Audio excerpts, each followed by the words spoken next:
வார விடுமுறையை முன்னிட்டு கேரள மாநிலம் பாலருவியில் ஏராளமான சுற்றுலா பயணிகள் குளித்து மகிழ்ந்தனர். இதுகுறித்த கூடுதல் விவரங்களை வழங்குவதற்காக நமது செய்தியாளர் ராஜன் இணைப்பில் உள்ளார். ராஜன், வார விடுமுறையை ஒட்டி பாலருவியில் சுற்றுலா பயணிகள் ஆனந்த குளியலிட்டு வருகின்றனர். அங்கு பாதுகாப்பு நடவடிக்கைகள் எந்த அளவுக்கு மேற்கொள்ளப்பட்டிருக்கிறது? முழுமையான விவரங்களை சொல்லுங்க.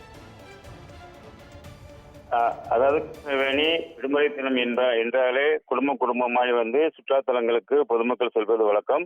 அந்த வகையில் தான் இன்று வார விடுமுறை சனிக்கிழமை என்பதால் குற்றாலம் மற்றும் தமிழக கேரள எல்லை பகுதியில் உள்ள பாலருவிக்கும் சுற்றுலா பயணிகள் கூட்டம் என்பது தொடர்ந்து அதிகரித்து வருகிறது.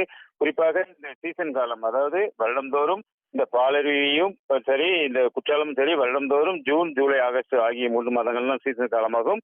இந்த காலங்களில் தான் நாடெங்கிலும் இருந்து லட்சக்கணக்கான சுற்றுலா பயணிகள் செல்வது வழக்கம். அதாவது சீசன் காலம் என்பது தென்மேற்கு பருவமழை கேரளாவிலும் தமிழகத்திலும் பெய்ய தொடங்கிய நாள் முதலிருந்து சீசனாக கருதப்படுகிறது. இந்த நிலையில்தான் ஒரு சில வாரங்களுக்கு முன்பு மேற்கு தொடர்ச்சி மலைப்பகுதிகள் தென்மேற்கு பருவமழையின் தாக்கம் என்பது தொடர்ந்து அதிகரித்து வந்தது. இதனால் குற்றாலம் பகுதியில் உள்ள அனைத்து அருவிகளும் தண்ணீர் என்பது ஆர்ப்பரித்து கொட்டியது. ஆனால் தற்போது மேற்கு தொடர்ச்சி மலைப்பகுதிகளில் தற்போது தென்மேற்கு பருவமழை என்பது பொய்த்து போனதால் ஐந்தருவி, மெயினருவி, பழைய குற்றாலம், புலியருவி, சித்தருவி உள்ளிட்ட அனைத்து அருவிகளுமே சற்று தண்ணீர் என்பது வரத்து என்பது நாளுக்கு நாள் வெகுவாக குறைந்து வருகிறது. இந்த நிலையில் தான் தமிழக எல்லை பகுதியில் உள்ள ஆரையாங்காவு பாலருவி பகுதிக்கு தமிழகத்தில் இருந்தும் கேரளாவிலிருந்தும் அதிகப்படியான சுற்றுலா பயணிகள் ஒரே சமயத்தில் குவிந்ததால் பாலருவியே அதிர்ந்து போனக்கூடிய ஒரு நிலை என்பது ஏற்பட்டது. ஏனால் கட்டுக்கடங்காத கூட்டம் என்பது குவிந்து வருகிறது. ஏனென்றால் தற்போது குற்றாலம் பகுதியில் தண்ணீர் வரத்து என்பது கொஞ்சம் குறைந்ததால் இந்த வரக்கூடிய சுற்றுலா பயணிகள் அருகில் உள்ள பாலருவிக்கு சென்று வருகின்றனர். பாலருவியில் தற்போது தண்ணீர் என்பது ஆர்ப்பரித்து கொட்டி வருகிறது.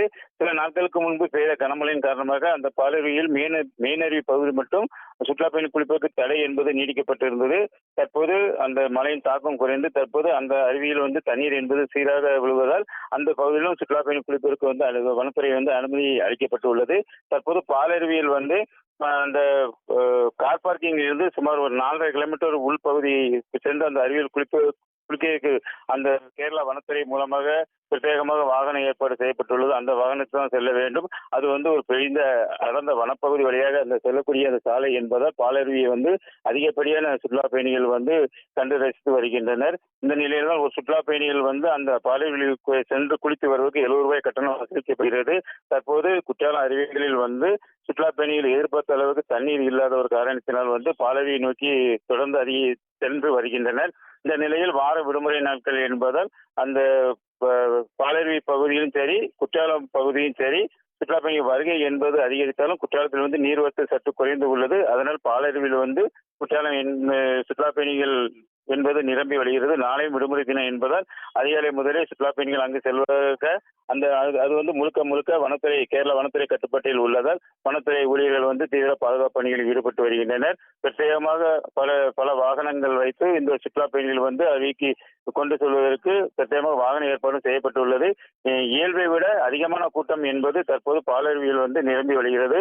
அதுபோல் செங்கோட்டை அருகே உள்ள குண்டாறு அணைக்கும் சுற்றுலா பயணி கூட்டம் என்பது தொடர்ந்து அதிகரித்து வருகிறது. அதுபோல் மணலாறு, கும்பாரொட்டி உள்ளிட்ட அருவிகளுக்கும் சுற்றுலா பயணிகள் கூட்டம் சென்று வருகின்றனர். இந்த குற்றாலம் சுற்றுவட்டார பகுதியில் உள்ள அனைத்து சுற்றுலா தலங்களுக்கும் சுற்றுலா பயணிகள் சென்றாலும் கூட வழக்கத்தை விட அதிகமானோர் குற்றாலம் அந்த தமிழக எல்லை பகுதியில் உள்ள பாலருவிக்கு சென்று வருகின்றனர். முழுமையான விவரங்களை வழங்கியதற்கு ராஜன்.